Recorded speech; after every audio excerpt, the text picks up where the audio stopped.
Afrikaans.com en AON verstaan die gesegde It takes a village to raise a child. Hulle het kundiges en spesialiste genooi om seker te maak hulle kinders kry net die beste. Ek gesels met Louis Swanepoel, president van SAOI, oor hoe om 'n skool vir jou kind te kies. Baie welkom, Louis.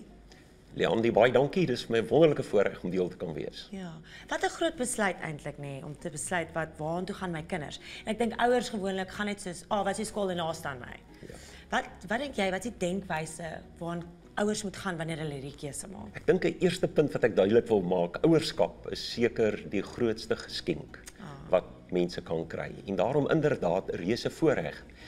My persoonlike intensie ook is dat ek dink ouers het geen ander intensie om te sê hulle wil net die beste vir hulle kinders hê. En ongelukkig is dit so dat die naaste skool in vandag se tyd nie altyd die beste keuse is vir 'n kind nie. En die rede hoekom ek dit sê sonder om in 'n klomp detail in te gaan, is dat daar 'n klomp eksterne faktore is wat baie keer negatief inwerk op skole in vandag se tyd. Ons dink aan demografiese tendense.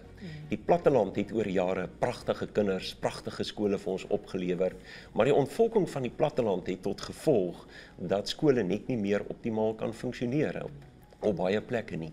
As ons verder gaan kyk na ekonomiese en maatskaplike faktore wat ook baie keer gemeenskappe 'n onveilige plek maak, armoede, werkloosheid, misdaad, dit werk alles geweldig negatief in op skole. En ek dink daarom is dit so belangrik dat die keuse van 'n skool in vandag se tyd die grondslag lê vir die kind se opvoedkundige reis, maar dan ook 'n basisvorm vir al die drome vir die kind se loopbaanvooruitsigte wat daar gestel word.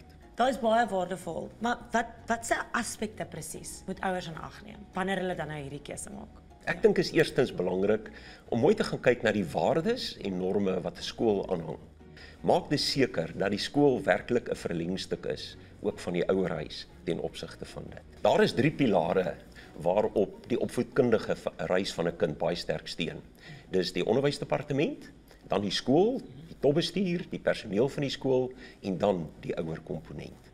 So die ouers het 'n kritiese en belangrike impak op die gehalte en kwaliteit van skole. Ons sien in vandag se tyd ook dat baie skole gebrekkige finansiële ondersteuning van die departement kry. En ouer gemeenskappe klim dan in en stel pragtige fasiliteite en geleenthede vir kinders wat in geldterme nie betaal kan word nie. Maar die punt, Leandie, wat ek graag wil maak, is dat ouers vertrou net die personeel ook by die skool met jou kind. Moenie die onderwyser wees nie, moenie die afrigter wees nie, maar wees beskikbaar vir jou kind en wees ondersteunend. Ek is baie bly jy dit genoem. En dan ek meen, die kinders moet mens hulle regtig in ag neem. Dink jy hulle te sê in hierdie hele besluit van 'n skool kies? Ja, ek dink dis vir my krities. Jy weet, dis een van daai dinge, jy staan op en jy sê vir jou kind, jy gaan vandag dit en dit doen. En aan die einde van die dag vra jy vir jou kind, was dit 'n aangename dag? En jou kind sê, nee papa of mamma, dit was nie, want dit was nie my besluit nie, dit was nie my keuse nie. En daarom dink ek het 'n ouer verantwoordelikheid om 'n stewige pad met jou kind te loop, om jou kind te betrek. In graad 8, as jy hoërskool toe gaan, het ek geen twyfel dat die kind die besluit moet neem.